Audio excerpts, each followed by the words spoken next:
Hello, I'm Judith Panero, the Executive Director of the Association of Art Museum Curators and AMC Foundation, the leading global organization for all nonprofit art curators. It is a pleasure to welcome you to this program and thank you for joining us.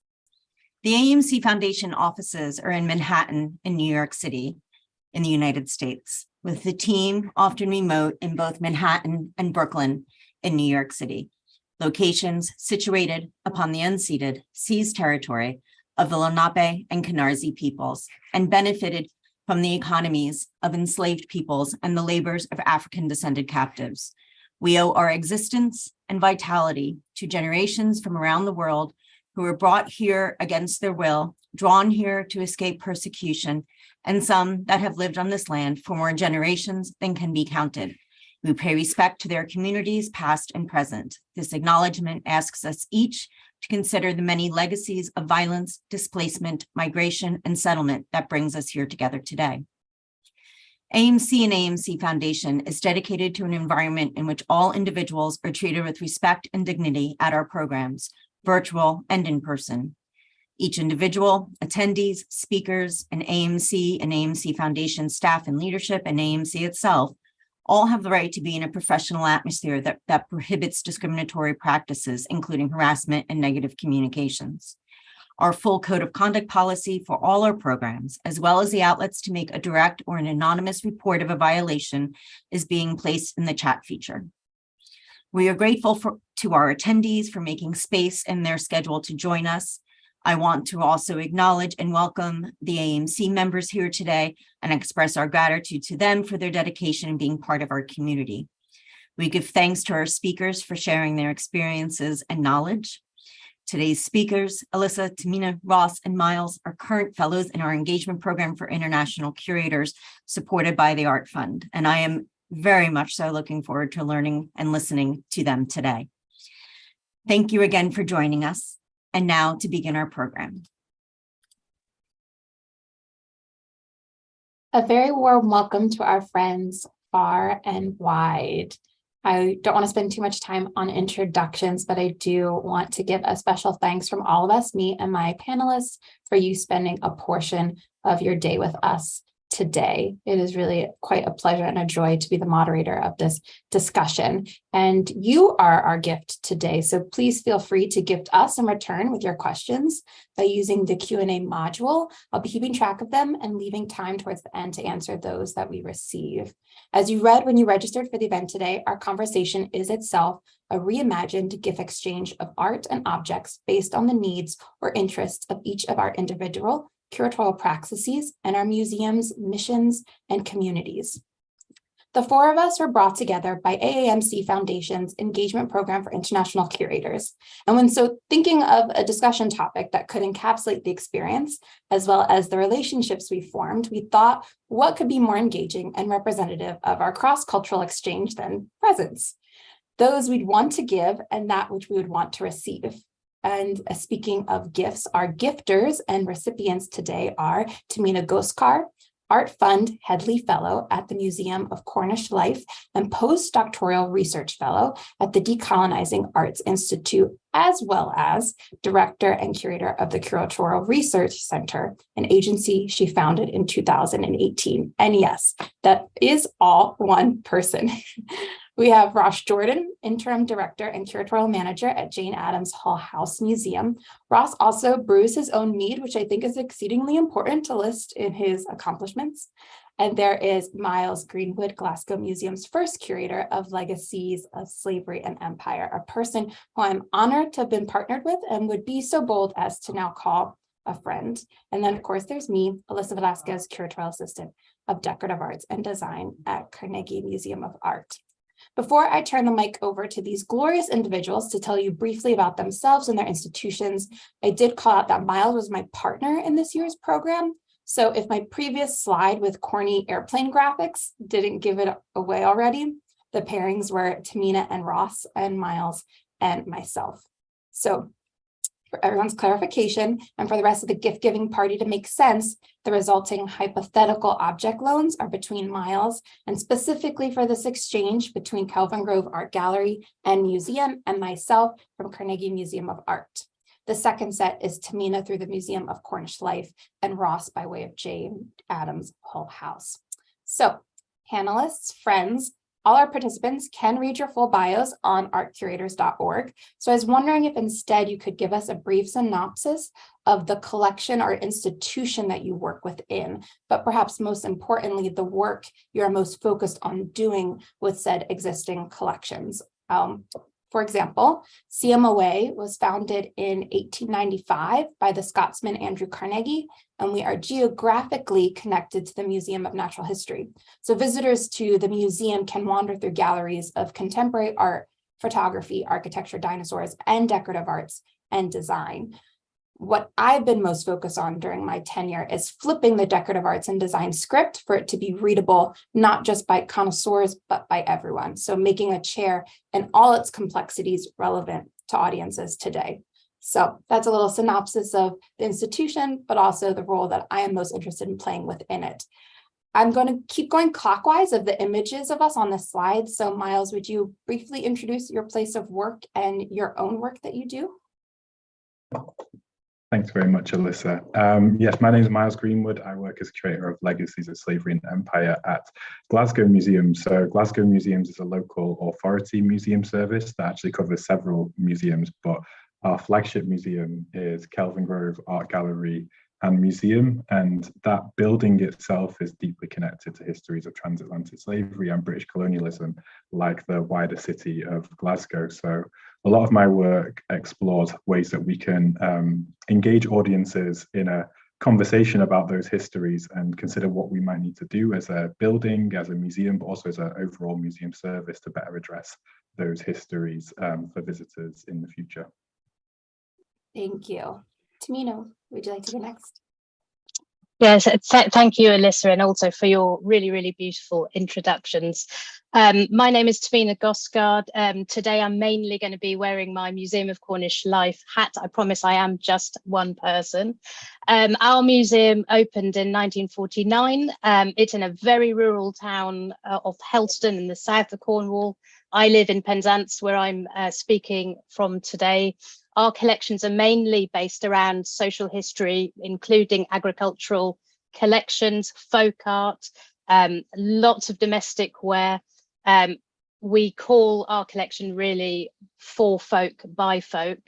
There is an impression that we don't have colonial legacies and endemic racism in our stories and collections, but we do. So a big part of my role as Art Fund Headley Fellow at the museum and in the UK sector more widely, like Miles, is to try and address these across our sector. Thank you. Thank you. And last but not least, Ross.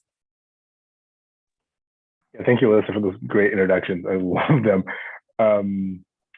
As the curatorial manager at the Jane Addams Hull House Museum, we're located in Chicago. We're on the campus of the University of Illinois in Chicago, which is one of the largest research institutions, public research institutions in the state and even in the country. And my role at the museum is to work on public programs and connect with community organizations and work with artists to bring them into the museum. So we are a house museum that's dedicated to Jane Addams, who was a feminist and a peace activist and a Nobel Peace Prize laureate. But I like to think of her really as someone who kind of brought democracy to Chicago through her activities. And so I kind of really think about, when I think about the United States, I think about Abraham Lincoln as a key figure who during his lifetime helped transform kind of how we think about democracy. And that's really was about African Americans and their work to make change. And then we kind of can move forward to the civil rights movement in the United States history about the expansion of democracy there. And that kind of takes care of like issues of race and whatnot. But then we think about women and immigrants and what is their story. And so the Hull House Museum tells a narrative of women's fight for their rights throughout the first half of the 20th century, and then also as well as immigrant rights and how those get enshrined and supported. And that's a narrative we tell at the museum. Thank you. So that's where we all started out. And here's where we'd like things to go, quite literally, drum roll.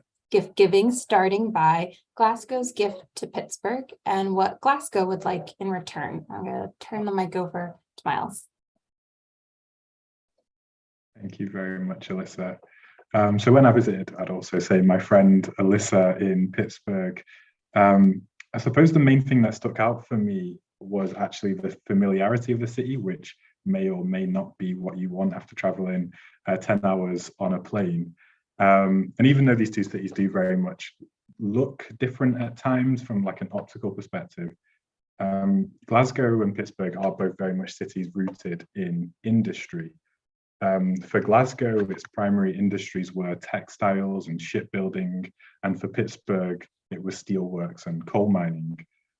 Both cities experienced post-war declines and have had to grapple with the economic and social upheaval as a result.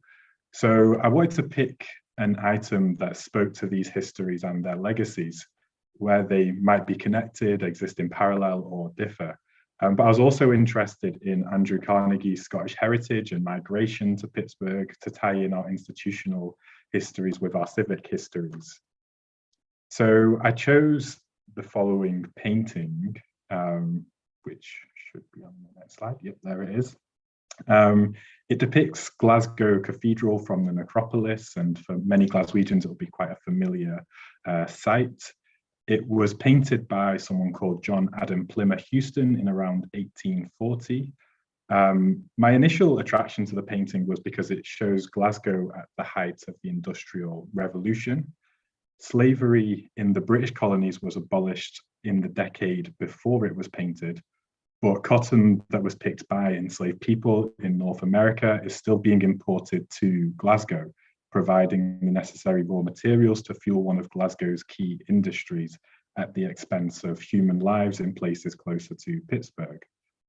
And if you look at this painting alongside maps of the time, you will see that a lot of the sources of the smoke and pollution are connected to the textiles industries.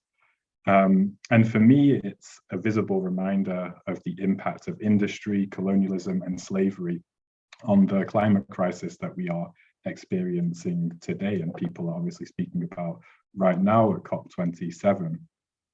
Then I began to also think about this painting in the context of Andrew Carnegie's life. Carnegie wasn't born in Glasgow, but further to the east in Dunfermline in 1835, so around about 5 years before this painting was created, and also 2 years after the Act of Abolition. He came from a family of handloom weavers, and this was an industry that was devastated by the industrialization of weaving that happened in places like Glasgow and makes up the backdrop of this painting.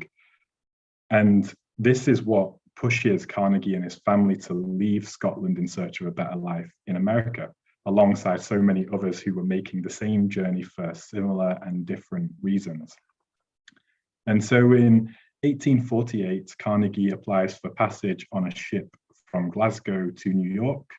The Glasgow he passed through to board this ship would have looked very much like this painting, although perhaps less romanticized, with much more smoke and poverty. And all around him, he would have seen the industries which were the cause of his migration, which must have been quite an interesting experience for him and his family.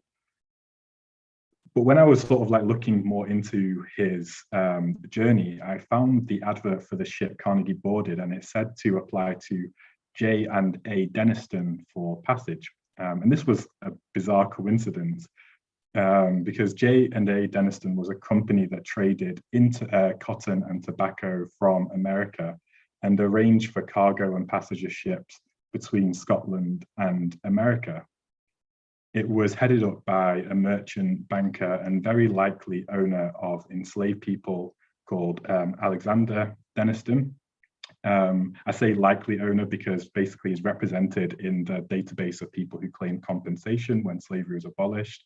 But it just says that J. Denniston, so you can't know for certain, but he did marry someone from the Bahamas, so it's quite likely that it is the same person. And that same Alexander Denniston was the man who donated this painting to Glasgow Museums in 1877, which was a bizarre coincidence. I did know of Alexander Denniston for his complicity in the enslavement of Black people, but I hadn't previously considered his complicity in the dispossession of Indigenous land, both of which provided the foundation for the Industrial Revolution in Glasgow.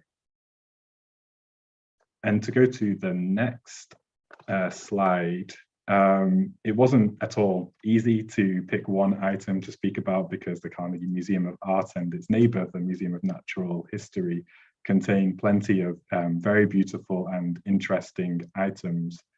But the Charles Teeny Harris archive stuck in my mind the most since I left Pittsburgh. I mean, I'm sure most of you will probably be more familiar than I was about Charles Teeny Harris. But to give you a sense, Teeny Harris captured the everyday lives of Black Americans almost throughout the 20th century. The photographs provide testimony to family, communal, and working life. The joys of it, which often are quite beautiful images, but also the struggles as well. I felt like it's a very honest portrayal of what those experiences would be. And they are really incredible photographs. But I've chosen to speak about this one in particular, which shows a Black woman sat atop a car on a hill with smoke churning out from the steel mills in the background. What caught my eye about this photo was actually the visual similarities with the painting of Glasgow that I selected, with the plumes of smoke coming from the city's industrial infrastructure. But where the photograph has the presence also of a Black woman front and center, in the painting of Glasgow, that presence is very much obscured. And I think there's various reasons for that. I think Black people have been integral to Pittsburgh's industrial development, and a quick glance through the Teeny Harris archive makes that obvious and undeniable. But Black people were also an integral part of Glasgow's industrial development, but they are seldom front and center depictions of the city's history. And in my opinion, that is because Scotland's exploitation of the labour of Black people primarily happened elsewhere and out of sight and out of mind, in places in the Americas, the Caribbean, and across Africa. And while that physical distance has allowed also for some psychological distance of Scotland's complicity in colonial violence, I think photographs like this one and the painting, when interpreted appropriately, allow us to explore the role of Black people within these histories. So to summarize, I mean, it was a very interesting exchange, and also very interesting following up, doing some research into the collection and reflecting on the exchange overall. And I've certainly learned a lot from Alyssa and from the whole process. And it's made it very clear to me that despite a vast ocean separating Glasgow and Pittsburgh, the two cities have a lot in common and a lot to grapple with to understand the complexities of our history, so that our audience have a better understanding of how they have shaped our lives today. Thank you. Thank you, Miles. I also agree. And I will return the gift. Unfortunately, since I was the moderator, I got to create the PowerPoint, so I saw Miles' gifts beforehand, but this is a prize for Miles, seeing my gifts to him. And I want to give a little bit of personal background for context of my gift. So one of my favorite animations growing up was Jack Frost. It's a reimagining of a mystical figure of the same name. And I remember particularly loving the scene in the claymation in which a family that's too poor to afford gifts for each other pass around this empty box, open the lid, and imagine what their dream gift that's inside. And so during this round robin, husband, wife, and daughter, they're like all singing that it's just what they always wanted. It's perfectly right. It's just what they always wanted. It's a Christmas delight. So I know Christmas mania has already begun, so this felt appropriate for the season, but more importantly, our topical discussion, because so much of what I felt worked perfectly right between the exchanges I had with Miles were our conversations on the problems with not having what we needed to tell the stories we wanted to tell, whether it be due to existing wall texts that lack greater context or any context at all, or galleries without a single face or a maker of color. that there are things that aren't there. And for curators invested in decolonial practices, we see what is in that empty gift box, but it often goes unnoticed by those that empty space doesn't affect. So you can maybe see where I'm going with this. And so rather than trying to give material evidence that perhaps doesn't exist, I'm gifting to Glasgow my own personal curatorial concept of displaying absence. And there is a precedent of why I chose this high concept commodity. When I visited Kelvingrove, I got to see Miles's great textual interventions in galleries filled with the fruits of colonialism.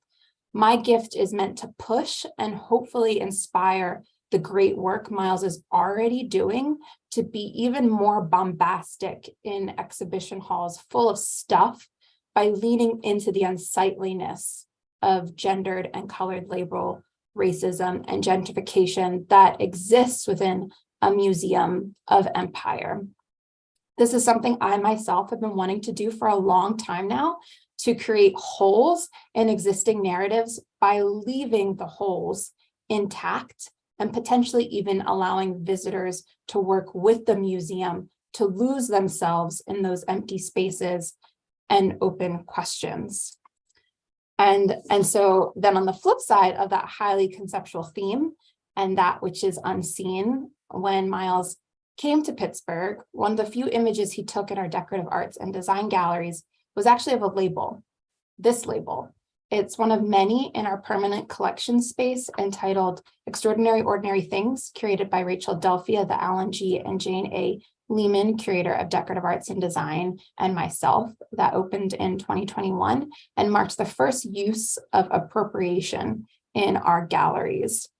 One of the great breeding grounds for appropriation in the 19th century were international exhibitions in which objects, architectural structures, and even people were taken from their respective countries for the edification of colonialist superpowers. In 1888, on show at that international exhibition held in Glasgow, there were products from the British colonies and live displays, including some by Indian craft workers.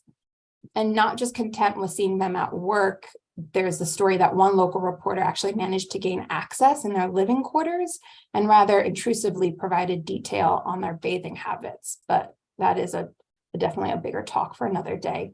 Some of the reporting also demonstrated a haughty obsession with presenting Britain as technologically advanced and India as traditional and primitive. So British potters at the exhibition were described as having mechanical power, while Indian potters were said to be working with simple and primitive instruments. This oil painting really caught my eye at Kelvingrove. You can see behind the potter is a shelf of wares that were displayed in what at that time was dubbed Baghdad of Kelvinside, a brightly colored building with minarets and a dome, some of which you can see pictured in the historical image next to it. It was made of terracotta and it was home to a number of potters whose products were sold to visitors. So India and Canada were the chief suppliers of products, which served to justify the international claim of the exhibition title in 1888. But British products really were the predominant object on display. So the individual painted here was named either Tareen Charan Pal or Makrumar Guha. His portrait hangs in the gallery today, and it is the only depiction of a laborer in the gallery that was built from the proceeds of the labor that was featured in that 1888 international exhibition. So I envision this piece displayed with other pieces that Carnegie Museum of Art has from international exhibitions. And I also love that as a two-dimensional work, it also expands what we might think of as typical collecting strategies for decorative arts and design department. So those are my gifts, and I'm going to turn it over. We're going to jump back to the UK, departing America once again, but in a different region with Tamina's exchange with Ross. Thanks, Alyssa. So I'd like to talk about my exchange with Ross in a kind of curatorial letter form, a bit of correspondence if we weren't otherwise WhatsApping and such like. So here's a letter for Ross. Dear Ross, We started this exchange having no idea why we were paired. You wanted to learn more about curating in social justice museums in big cities like Manchester. I wanted to share with a curator in a museum in a rural town like mine. You found yourself in rugged Cornwall on the edge of the Atlantic, and I found myself in the middle of a huge, bewildering industrial city. I guess we may never know why. But as we got to know each other and our experiences of the curatorial world, we realized we had an awful lot more in common, from weariness about superficial attempts to address inequity and blindness to where real prejudice lies, to the dreariness of working in a professional culture that, in spite of all the statements and all the schemes, is still transactional and favouring those subscribed to the groupthink of the day without question. We learned that we're both striving, maybe against the tide, for our curatorial lives to be authentic, a continuum of our personal selves and mindfulness about the world, the past, material culture, and the art around us. So this is my gift to you. Can I have the first slide, please? When we were talking about our different contexts, I could see you gravitating towards the outdoors and the elements, freeing yourself of the burdens of a walled institution with its strategies and codes. Perhaps imagining yourself as the curator of your own garden. This 1970s scarecrow, made of Hessian, a crude but beguiling figure who seems to exist outside the ravages of time inside my museum, was and still is a common sight around here, a sight that perhaps you may not see in your city, where the horizons are obliterated by symbols of human greed. The Museum of Cornish Life was created for folk, by folk. It elevates as near art forms the everyday objects of everyday people doing extraordinary things. You are an everyday person doing an extraordinary thing by keeping Jane Addams' Hull House at UIC real and relevant today. You are curating as a gardener tends their flowers and crops. And as Ellen Gates Starr said, I quote, "All modern life has been tending to separate the work of the mind and the work of the hands," end quote. Speaking of extraordinary things, I could not fail to be astonished at Jane Addams and her early 20th century circle of women as represented at Hull House. In this little haven in the fast-paced concrete city of Chicago, I felt to scale. The wood, colours and windows invoked a sense of the efforts of these women who tried to balance the cruelty of industrial life with kindness and humanity. Your curation of Hull House reminded me of my good friend, recently departed, Dr. Melissa Hardy Budden, a Texan by origin who created Hypatia House in Penzance, my hometown, a place dedicated to supporting the intellectual and artistic pursuits of women, mainly through the building and distribution of libraries around the world. Next slide, please. Central to Hull House is its library. The exhibits permit glimpses into the creative ways in which the health and welfare of diverse people arriving in Chicago was supported, and also of the philosophical and political influences of the redoubtable Jane Addams and Ellen Gates Starr. The picture of Leo Tolstoy in Jane Addams's created bedroom and a life-shaped mannequin carrying one of her black dresses have stayed in my mind. So has her death mask and hand cast. So have some of the items she brought back from her international travels, preaching peace and humanitarianism. One label caught my eye, some silk cloth purchased, I quote, from the Orient in 1922.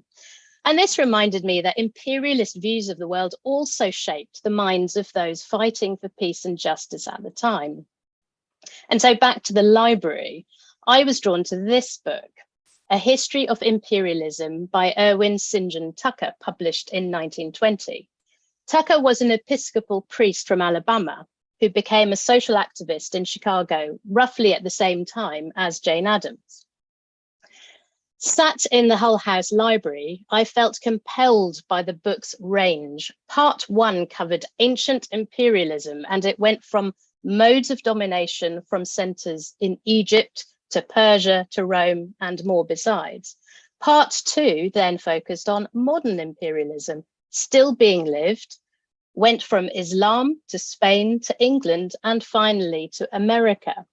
America, Tucker decreed, was founded as a business enterprise. Finally, the author's postscript resonated particularly strongly with me, and I quote, "As I have gazed with dazzled eyes down this long avenue of history, watching the rise and fall of empires occurring as it seemed even while I watched, constantly the futility of an individual life, it seemed, pressed upon me.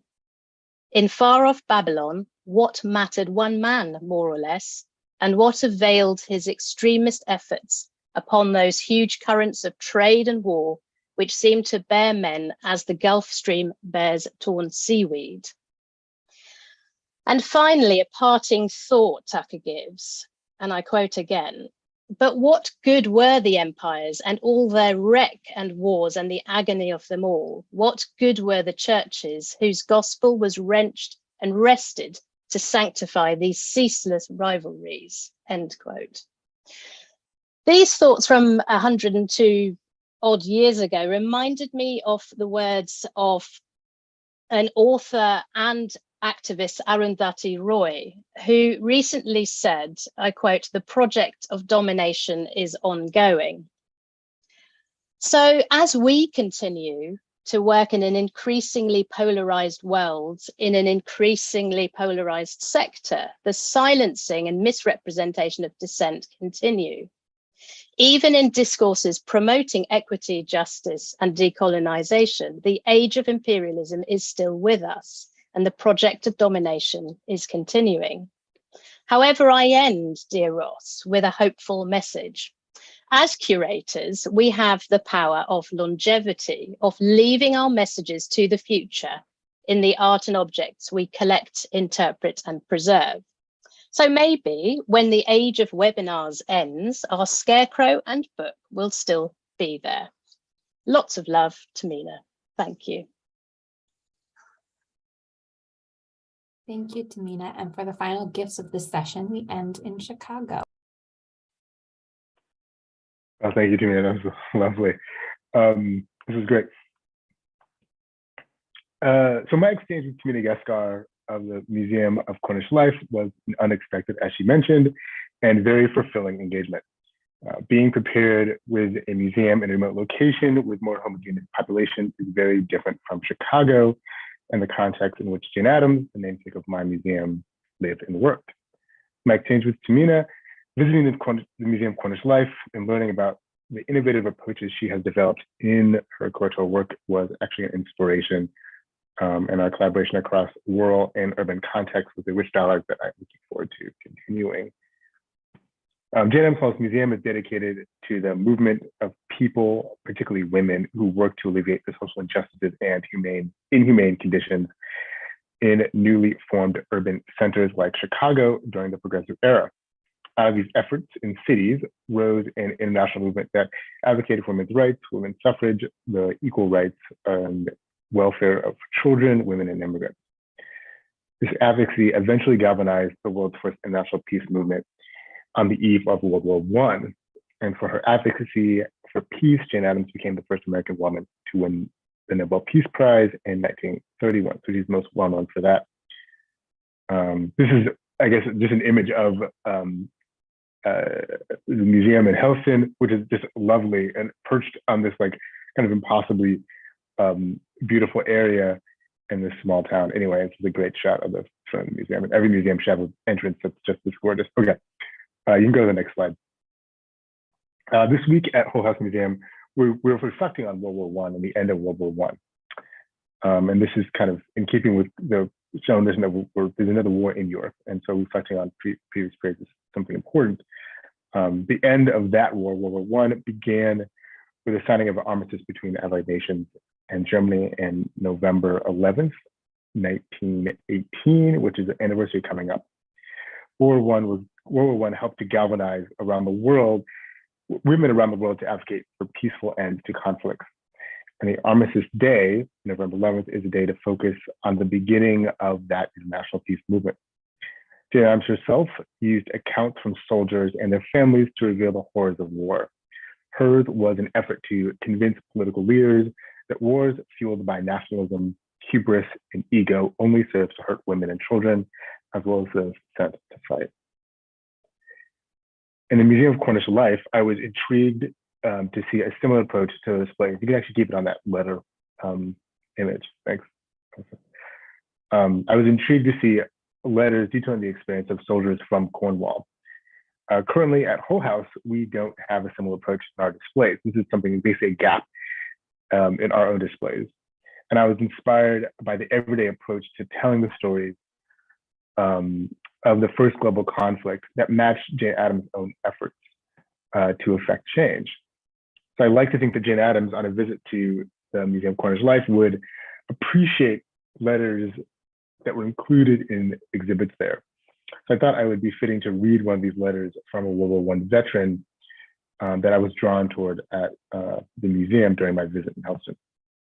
And I'm just going to read this. It's kind of hard to read the text there. So this is a transcript of a letter by W.H. Paul. This is his last letter home, written 9 days before he passed or was killed in battle. This is to his wife, Henrietta, their children, Nelson, Agnes, and Lily, and brothers Andrew and Nelson. This dear mother and father, just in answer to your kind letter, glad to hear that you are well. Glad to hear that you are all well, as it leaves me well, and glad to hear that you seen my wife and children, and they are all well. Well, dear, I am glad for Gordon. He is still home. I got a letter from Stanley this week, and he is as well. We are getting fine weather out here. I would write before, but we've been on march for a few days, and it was hot. I can tell you, but never mind, old dears. I will do my best for you all. I hope to see you one day. Don't worry. Keep up a good heart. I hear that the beer is dear at home. I wish I was home to have a drink of it and war was over. I send my best love to one and all at home. Well, dear, if you don't get a letter from me for a time, don't worry. You must cheer up. I must come to a close. From your son, WHP, to my mother and father and brothers and sisters with love. Goodbye for the time, and God bless you all. I send my best love to my dear wife and children. God bless them and all of their father, from their father. So November 11th in the US is known as Veterans Day, not Armistice Day. And Veterans Day is really a day to honor those sent to war. But in this morphed iteration, the focus on the fight for peace has been lost. And so there's an effort in Chicago by the Chicago Veterans for Peace to reclaim Armistice Day as a day to advocate for peace, not just in Chicago, but also as a global effort to bring peace back into the dialogue around Veterans Day that celebrate those who went to war, and who also, of course, support those efforts. Okay, next slide. The Cornish Museum of Life is also filled with the heritage and work life of Cornwall, and this is what it's mostly filled with, and it's like utterly amazing from back to front. There's a focus on all the tools that make everyday life possible and the human ingenuity behind those tools. I saw blacksmithing, shoemaking, basket weaving, tools for farming, fishing, and novel instruments designed to save sailors' lives who were stranded in wrecks just off of Cornwall's rocky coast.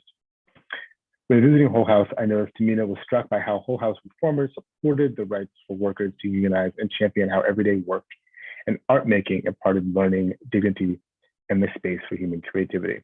And this is why I think this is the tendril I think that really connects our two sites. Among all the life-making tools at the Museum of Cornish Life, I was struck by the knife sharpener, which is pictured there, because we have an elaborate, similar item here at Hull House. So you can go to the next slide. This is Hull House's knife carpeting chart, and this is the story behind this as well. This is by Julio Fabrizio, an immigrant from Castelvino, Italy, who arrived in Chicago in 1919 and built this knife sharpening cart in the 1930s for its peddling services. The cart, vibrant red and green, is a nod to his Italian heritage, and he pushed it through the streets of the near west side of Chicago, just near Hull House's current location. Fabriello used this cart to repair umbrellas, sharpen scissors, saws, and knives. And peddling work was a common alternative to exploitative factory and sweatshop work for new immigrants and even migrants. So peddling became an important part of neighborhood economy and a vibrant street life. And for immigrants, cart peddling also led to store ownership and other economic activity. And so the displays at the Cornish Museum and this cart here at Hull House speaks to this idea of vocation that people take up, vocations that people take up. All work is hard, but some work under certain conditions can become a vocation that are both necessary for economic stability, but also provide activity that enriches the laborers as well as their community. Thank you. Thank you, Ross. For the purposes of our discussion portion, I'm going to bring back out all the gifts for everyone to see. And what a good and varied looking group it is. Ross, since you so kindly brought us home with your final gifts, I wondered if you might also jumpstart our conversation. In seeing all these things together, are there certain things you notice, not just parallels in what you and Tamina hypothetically loaned each other, but in the concepts that all four of us were trading back and forth?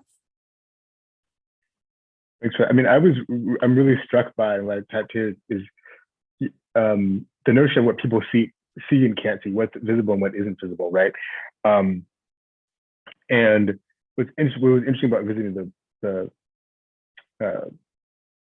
museum in Helston was that it was really made by the people in that community, and so it really reflects some of their efforts to show all the activities that happen in and around that makes their lives possible, which makes for a very like full and busy museum experience, right? And you could look at it and be like, okay, this is a taxonomy of everything that's here, but there are things that are missing, to Tamina's point earlier. There are heritages that are there but aren't pulled out. And I think this is this question about labor too, in the learning and working that comes there isn't always evident in the objects that are there, and people's relationships often those objects don't reflect that all the time. And so I think I think a part of this, I think the challenge that we all have that kind of connects us is that revealing those kind of hidden or invisible stories is hard because sometimes they're not there, but also it's hard because people aren't drawn to them. They aren't looking for them, and often feel like some nostalgia. They come to stories with nostalgia, and that's helpful, but it means that there's work for us to do to kind of reveal those things that aren't connected to maybe nostalgia, or I think to the point of the painting, aren't romanticized, but we're trying to actually break, well, what do these things actually mean? What do these things actually tell us, And those things are often invisible. So I think that's a good current throughout them. So I love seeing the landscape paintings because those smokestacks that are off in the distance are quaint and small, and it's hard to looking at the images, even the image of Pittsburgh, it's hard to know the impact those things have, right? But actually they're the center of the photograph, and so they're in the back, but they're actually a big part of why the image exists, whether it's the painting or the photograph, and they tell that complete story. And so I think that's our job here. But oftentimes people don't come to those images wanting to know those things or thinking they're important. Tamina and Miles, do either of you want to weigh in on that question? Because I think we're all a little skeptical about various aspects of our specific heritages, finding commonalities with curators outside of those institutional histories. What are some of those differences or perhaps similarities that you see in this group of loans? I mean, I'm happy to go first. I think one of the things that stood out for me as we were speaking was that we've kind of all selected objects or artworks or concepts that I suppose speak to the lives and experiences of ordinary, extraordinary people, everyday people, if you like, who essentially make all this life around us tick and go and move. Because I think sometimes in museums, in life, I think generally in society, we have this tendency to sort of either demonize or lionize these great individuals. And yeah, we've all selected these objects that speak to the experiences of, say, workers who might be working in textile industries, a man who might be innovating a machine to sharpen knives, or an Indian potter who was brought to Britain to work on crafts as part of an international exhibition.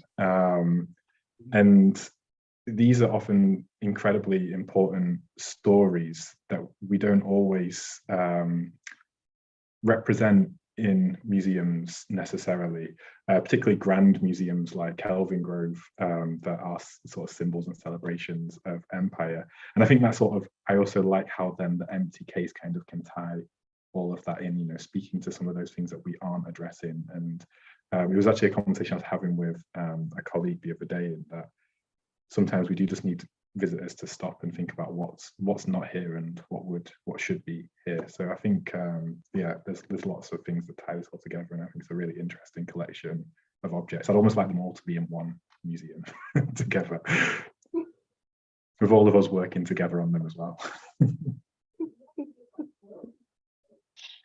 Yeah, and if I can sort of take up sort of Miles's point about, I think it's really interesting that from a curatorial point of view, I think, you know, there is a contingent, whether in the UK, the US, and of course, you know, the world at large, that has a real thirst now that perhaps didn't exist 20 plus years ago, to highlight the absences and not be afraid to do that, to kind of eschew the sort of the history of sort of fame, wealth and celebrity, and really focus on the people who actually were the creators of that wealth. So people who worked the land, who built things, who serviced the communities that made all of that possible.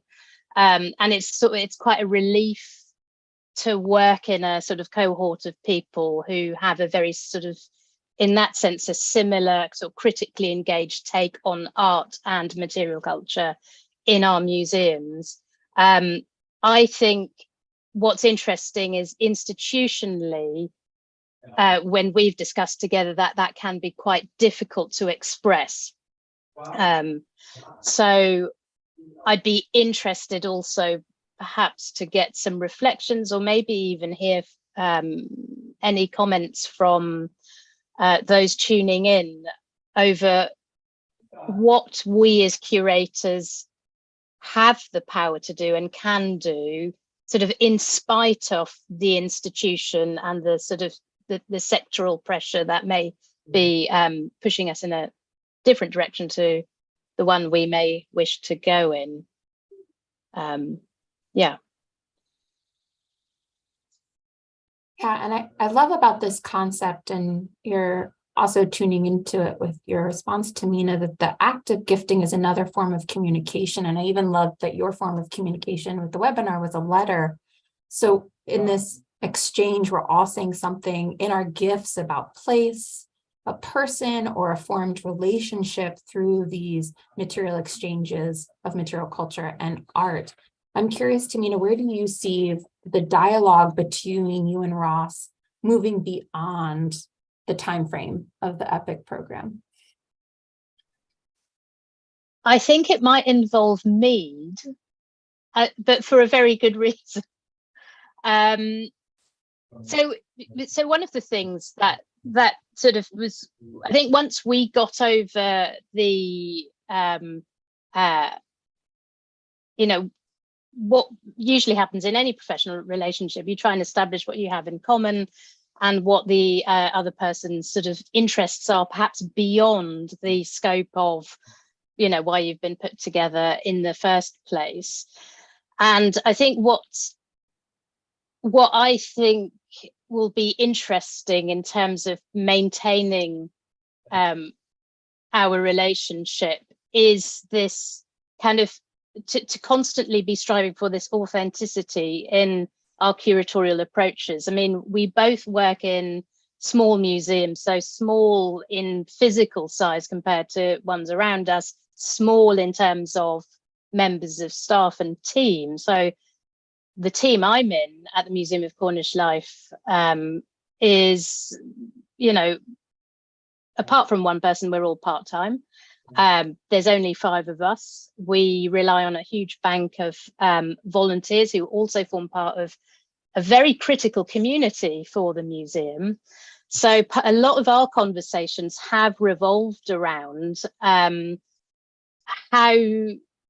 that wider community can both inform our curation, but also how our curation can challenge that, you know, dominant modes of thinking. And especially, you know, in my context where there's very entrenched views on cultural stereotypes, on race, on class, and on all these things, the speed of education, if you like, is necessarily slow and has to be done in a slightly different way because of this very specific context being extremely rooted in our community that we are. So I'm hoping that our continued sort of collaboration may just, you know, provide each other a bit of succor, a bit of and a bit of balance.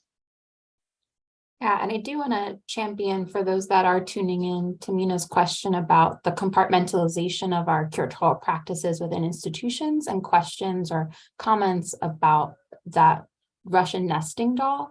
And I also think of another compartment being disciplines. And from my vantage point, I think it's interesting that Miles gifted me a painting, and in turn, I was asking for a painting, but neither of us have a fine arts background, yet that's what we chose to exchange. Miles, throughout this process, did you ever see disciplinary lines in our exchange and even in your own work?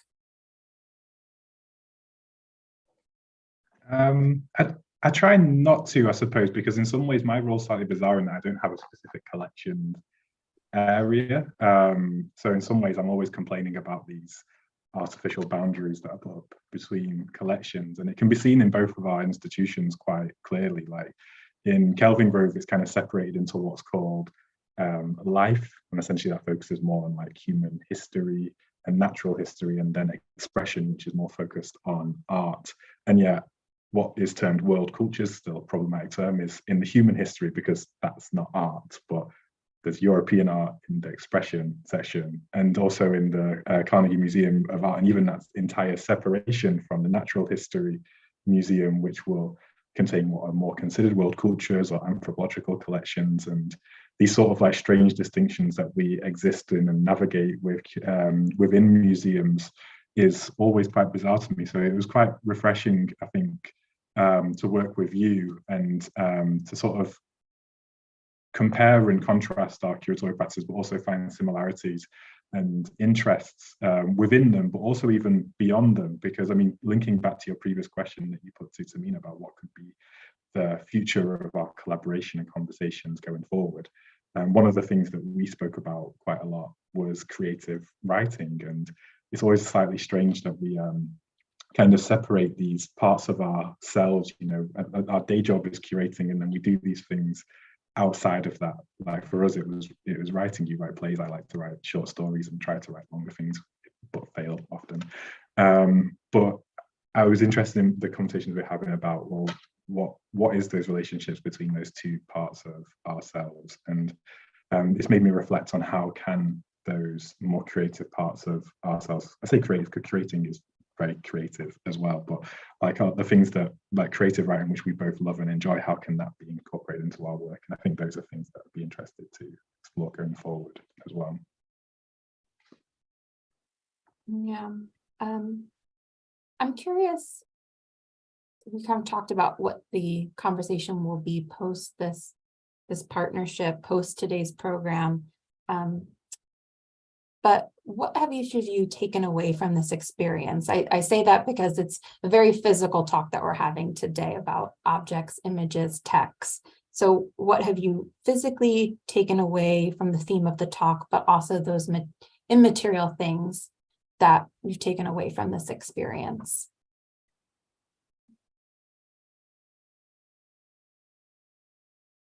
I give this question for the audience to also think of questions. It's their window of time.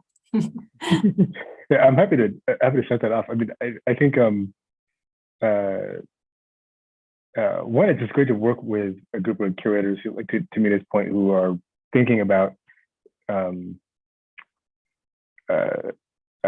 to think through questions of decolonization and injustices in museums, and really be put on a plane with you all so that you're really thinking through those things and bringing those perspectives. I think is really great. I think that's really good, and that's not happening in all the contexts even I worked in Chicago. So to be around that group of people is really, it's a little bit inspiring and also reassuring. And then there is this I guess in the thing specifically with Tamina, it was I think that the kind of the question about, like, we were wrestling with this rural context versus this city context, but I almost think in some ways, like, that's not even the kind of, like, I guess the way to frame how our sites are in dialogue with each other. I think it really is like, well, people in different contexts, even via history, have many things in common, and that is, and finding those commonalities is really super empowering. And then more specifically, I know that Tamina has like 4 different like jobs and companies and the things she's working with, which is fantastic. And the work around community curation, I think, is utterly inspirational, because a lot of museums right now are wrestling with this question of how do we connect with our communities, and many of them don't have the muscles to do this, don't have the systems, don't have the muscles, don't have the history to do it, and then have these historical barriers to them, this conceptually and like in a really real way. But the work that Tamina's done in Cornwall was to really bring people into the museum practice who were just interested but didn't have necessarily a background in it, and really crack open the museum, like really crack it open and let people in to learn skills that help museums function better. And so I think that kind of like commitment to making museums democratic spaces that breaks down hierarchies is something I'm definitely taking away, because it's a real practical, you have to have practical tools to help people do that. And I think most museums don't have that. And I think Tamina's done a great job experimenting with that. And so I'm excited to like continue that dialogue so I can learn from her on that particular thread.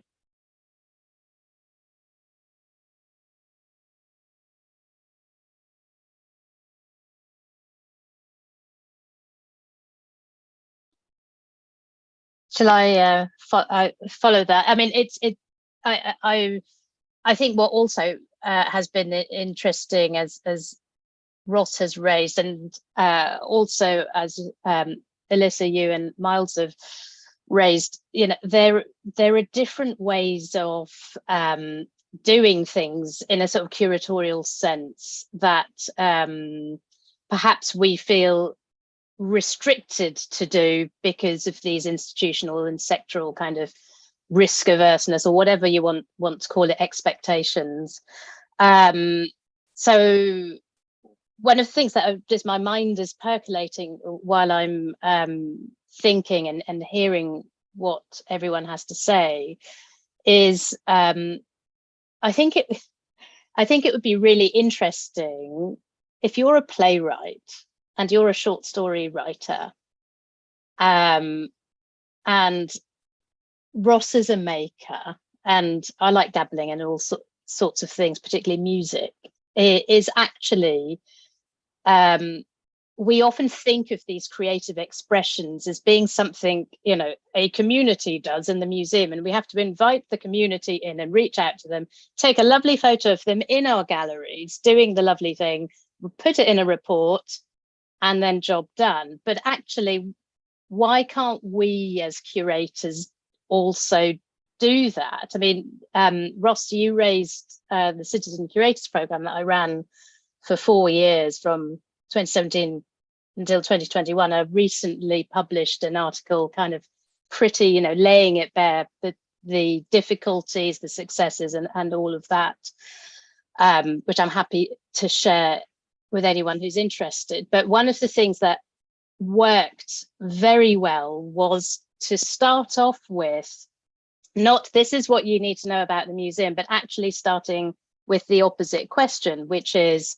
you know, what are you good at? What do you enjoy doing? So one of the things we asked in the application questionnaire was, what hobbies, talents, and interests do you have? And then many of those were brought into the museum. So we had former medics, so retired doctors and nurses, who gave us these incredible views of our collection, not just the collections, but just the themes represented by the 7 museums who had taken part.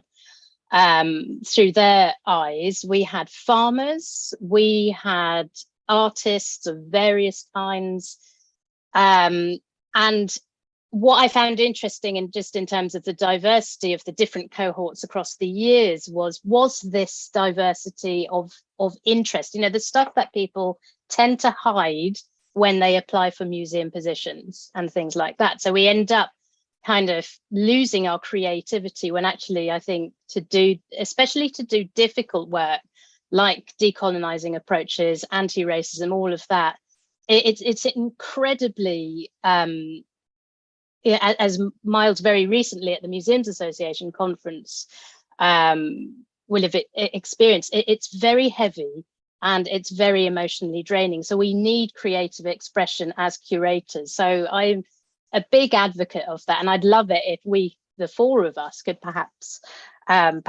get together after this program ends and think about perhaps, I don't know, creating something that might make people think of curators differently. I agree. This is my final slide to ask for any remaining questions from both attendees, but also panelists, in case there was a question that you wanted to ask the rest of us.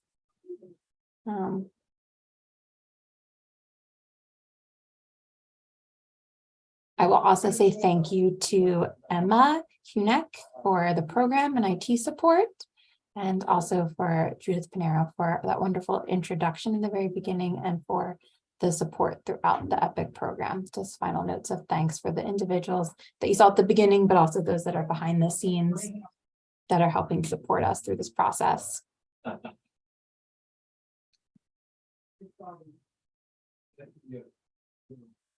I think we've left everyone speechless, guys. We're that good. Yeah, I'm actually just curious from you all, about travel, because I guess this is about exchange and travel. I think the travel component is really important. And one thing I know from the whole history of Whole House, this site, is that being connected to folks who are working in similar contexts in places was a key part of how they got things done. And I like, in my position, my work is we're a small institution, like we don't have a travel budget or connection budget. We don't have the budget to bring people here. We don't have the budget to send people away. But I'm just super curious about where else you all would travel, given your kind of like a learned experience from this. If there's another spot or place you would go and maybe want to take, like Miles, like, hey, Alyssa should go see this, or vice versa. I'm just really curious about that. I think I'd want to flip-flop. I would love it if all 4 of us could go to all 4 of our various institutions. I got to spend time with Miles. It would be great if I could go visit Tamina, and also if I could jet over to Chicago, just because I've gotten a taste of your collections and seen photos of some objects and some works on paper.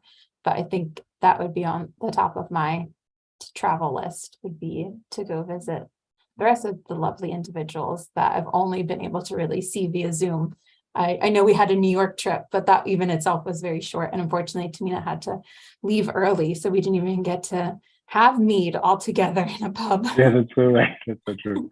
Yeah, AAMC, you got to send us some more trips. Okay, great.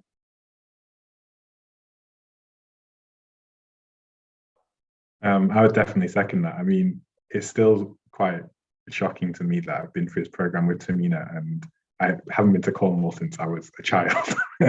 And I mean, that sounds ridiculous because UK is quite small, but in terms of travel, it's almost as difficult to get to Cornwall from Glasgow as it is from Glasgow to Pittsburgh. So it is definitely something on my list. And same with you, Ross. I'd love to visit in Chicago. I think flip-flopping and having the full experience of the exchange would be wonderful. So yeah, if there's any legacy budget, that would be great.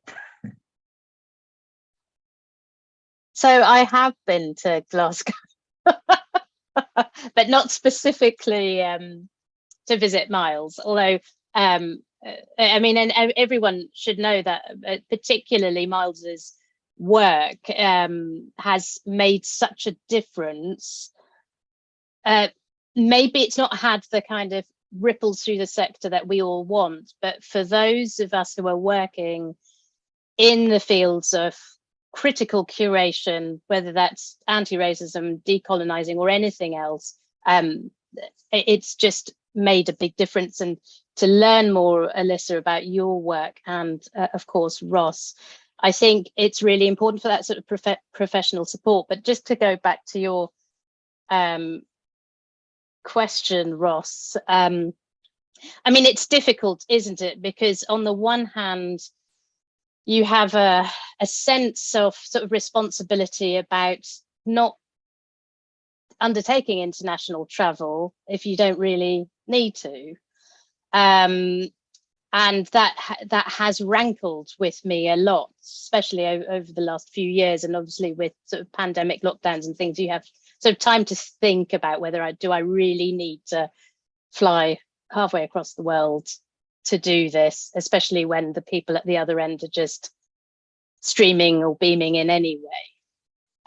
So I grapple, but I think if I had to decide, because I've been fortunate in traveling to many museums around the world for all sorts of reasons, I would really like to get to know museums in the global south and an awful lot more than I understand at the moment. I think we have a very sort of, even ICOM has a very Western lens on what a museum is or could be. And I know there's fantastic work going on in independent museums, in particular in parts of Southern Africa, as well as India and Southeast Asia as well. And I think sort of from someone who's very interested in curatorial cultures, plural, I'd be quite interested in just seeing a different take on a museum from another part of the world.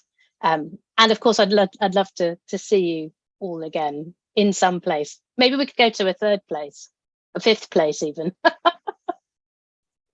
Oh, I did just get a private messaged question from an audience member. Has anyone talked to their institutions about following through with these hypothetical loans, making them a reality?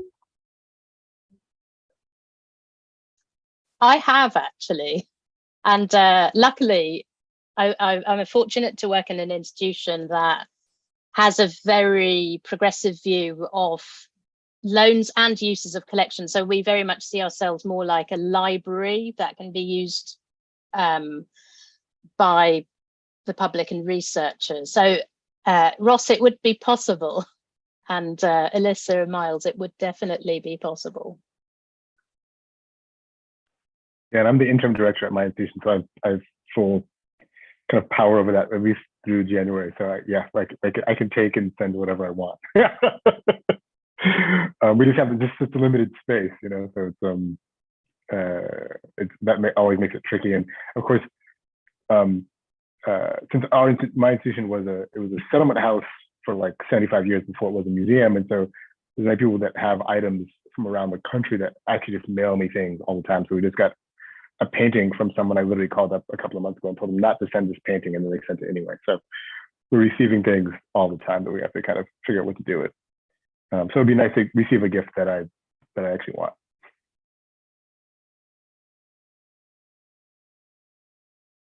Well, thank you all. I think it is now time to turn it over to Emma as closing out this webinar. Thank you Thank you, thank you, thank you. I can't stop saying it to Ross, Miles, Tamina, for joining me today, sharing your thoughts, sharing your work that is so beautiful and thought-provoking and really inspiring. Thank you, Alyssa, for moderating. It's really great. Yeah, thank you. Yeah, Alyssa, for thank you, moderating. Alyssa. Definitely, thank Fabulous you. moderating. Yeah, brilliant job. Well, thank you all. This was so wonderful. Alyssa, you did a wonderful job moderating. This whole conversation was so engaging. I'm so grateful for all 4 of you for participating in this. And I would also like to give a huge thank you to the Art Fund, who has helped make this program possible.